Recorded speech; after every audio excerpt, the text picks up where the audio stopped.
welcome back to my channel. Today, if you're new here, basically my name is Kayla. I'm a homeschool mom of 5.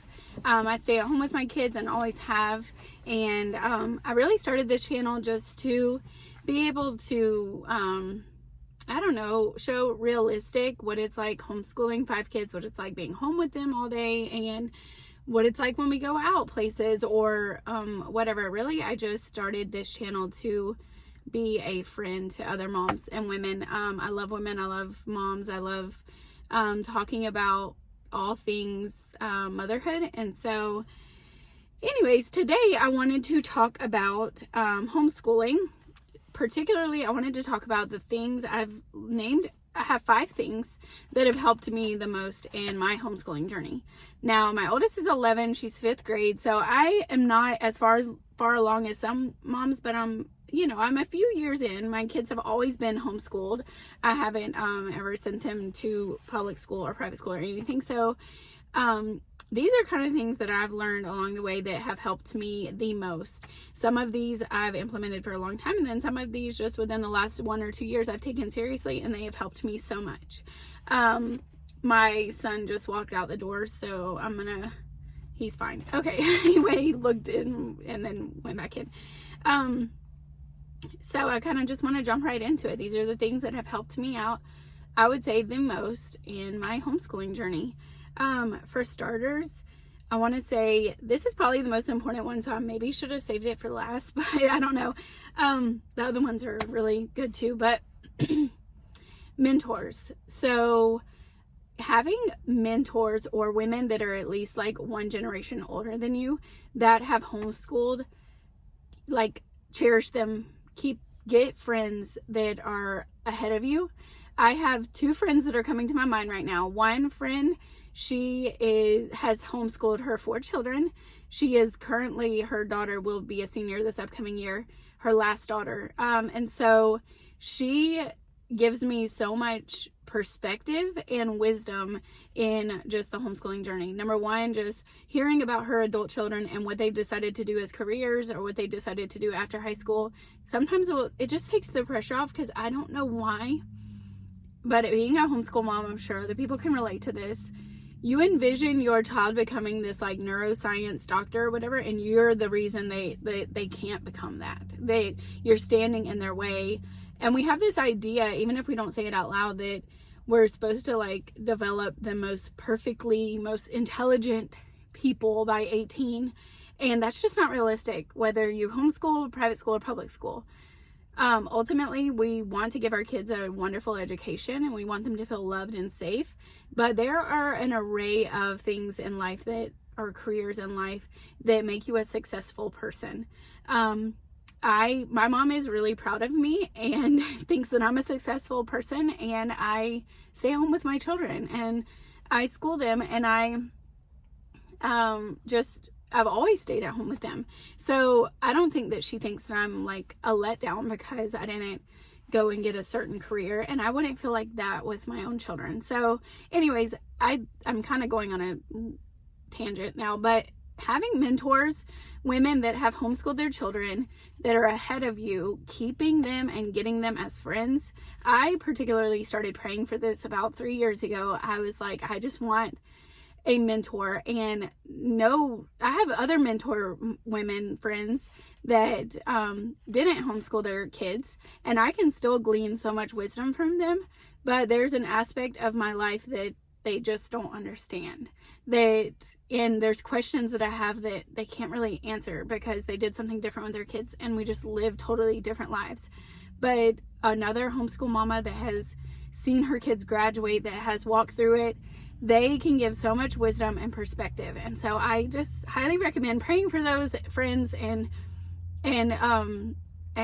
cherishing those friendships. Literally, those are the most cherished, well, I don't want to say the most cherished friendships, but they just mean the world to me because I feel like I'm getting so much perspective and wisdom from them. The next thing that I want to talk about is taking your personality into account when you're homeschooling. So I know for me, going into homeschooling, I had this idea from things I probably saw online of how my homeschool was supposed to look.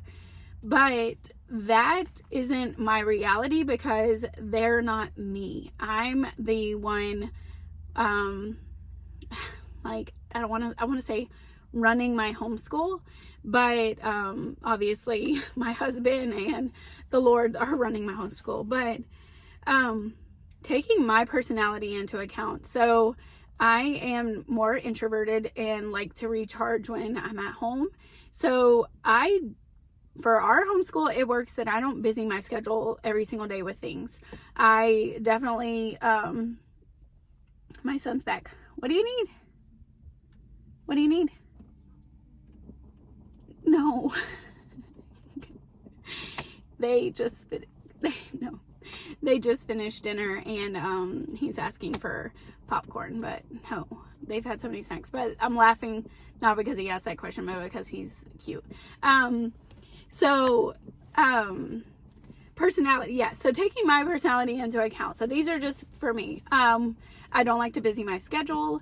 I am not a super early morning person. And so some of my kids are morning-ish people. Like 2 of my kids wake up around 7:45, 8 o'clock. I have 2 kids that would probably sleep until 10 a.m. if I let them.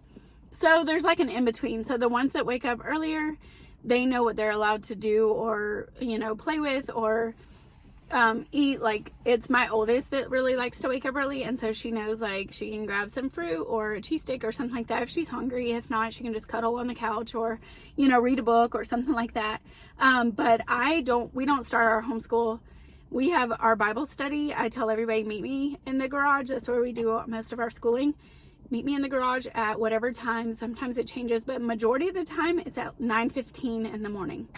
So that is doable for me because my kids are now old enough and we have such a routine that I can wake up, read my Bible in my room or get ready or, whatever I need to do, have my alone time when I first wake up.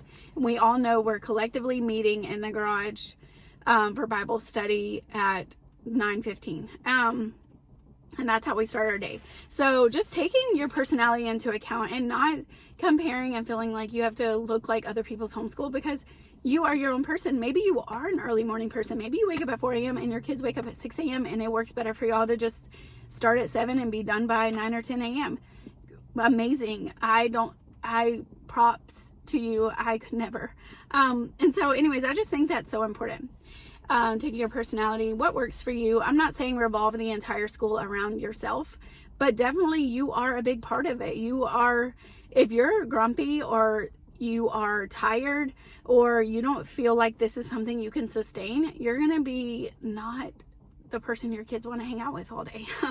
They would much rather hang out for an hour and read a book or something and then have happy, kind, patient mom, whatever. So anyways, that was number 2. Number 3, I would say, is having friends that homeschool similar to the way you homeschool. So obviously have all kind of friends. Don't just have friends that homeschool. You should have friends that do every kind of school because this is not our entire life. It's a big part of our life, but the homeschooling isn't our identity. And so that's a whole nother thing. It can probably feel like it some days because our entire day revolves around schooling or educating our children, but it's not our whole identity. So having friends that school differently than you, or even having single friends or friends that don't have children yet, like please, you need different perspectives in your life. That should be a different point. I think that makes you just a well-rounded person. You should have friends in all walks of life. And so, but it is really important to have friends that homeschool similar to you, in my opinion. So homeschooling community is like crazy.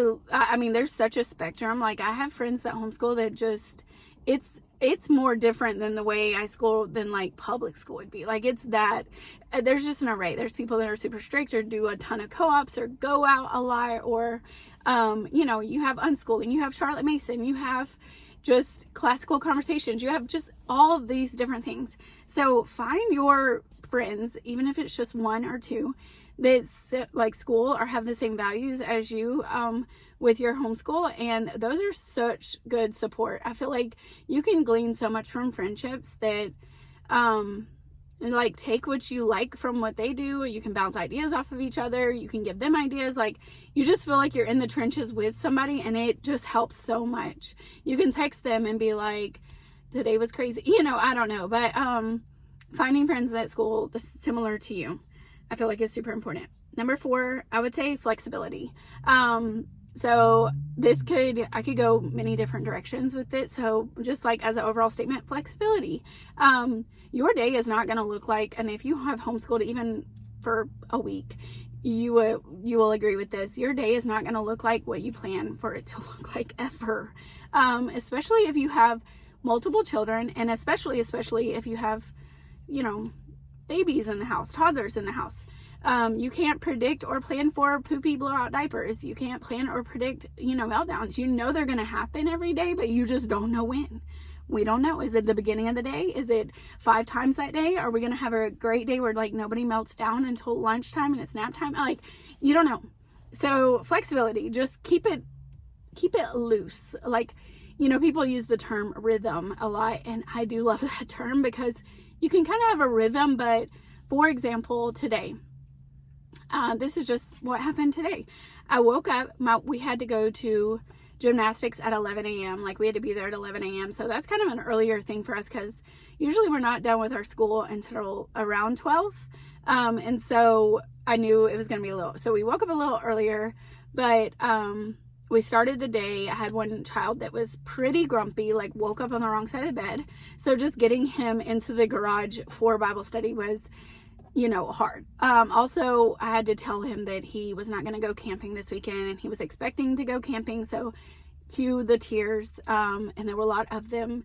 And so, we paused, we read our Bible, we prayed, but then I had to sit with him for about 15 minutes and just like hold him and tell him it was okay to be disappointed, and talk to him about that and all of this.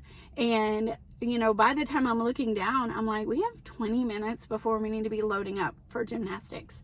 So they got some of their copywork done, and we did get to read our Bible, and that's great, because those are like, reading our Bible is super important to me. So we took some of our school to gymnastics, and to be honest, I was planning on doing more this afternoon, but we ended up going to the grocery store, and I just knew that they were not, like, their head space was not to learn a whole new concept of something.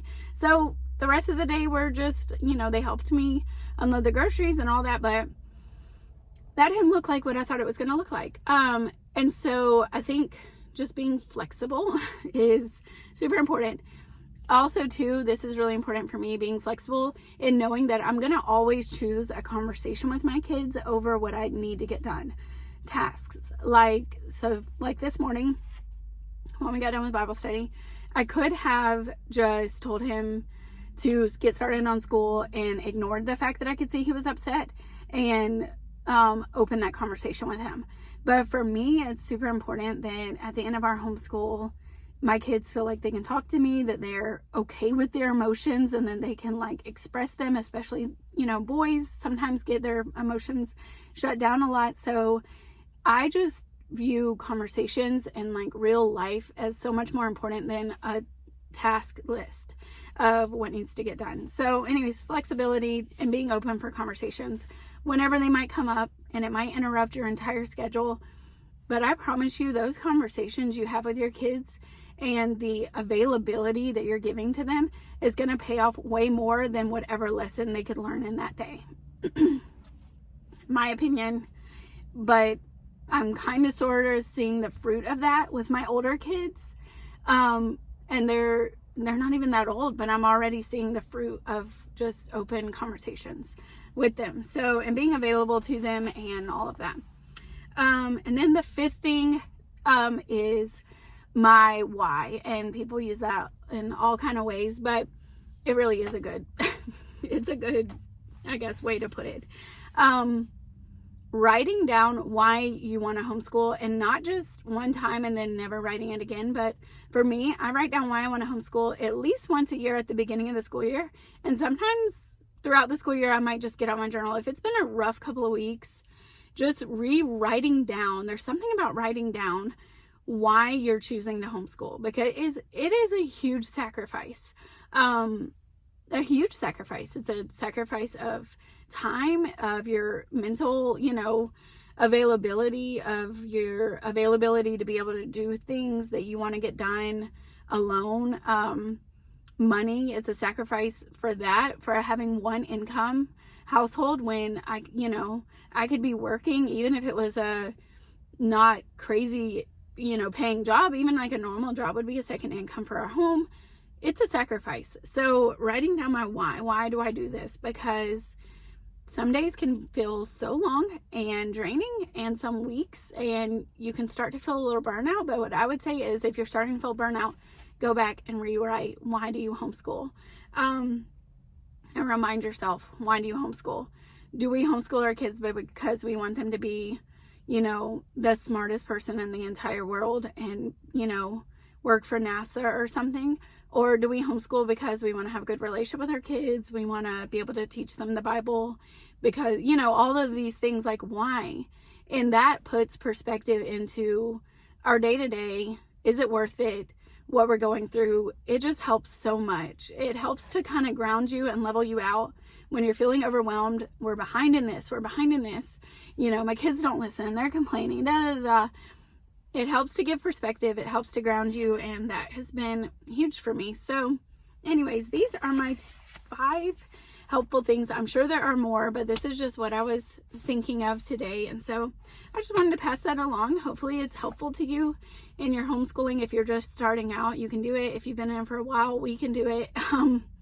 It's wonderful, and it's hard, and it's all the things, but we love our children, and we just want to see them succeed. And so anyways, these were my tips, and I hope they help, and I hope you come back for more videos.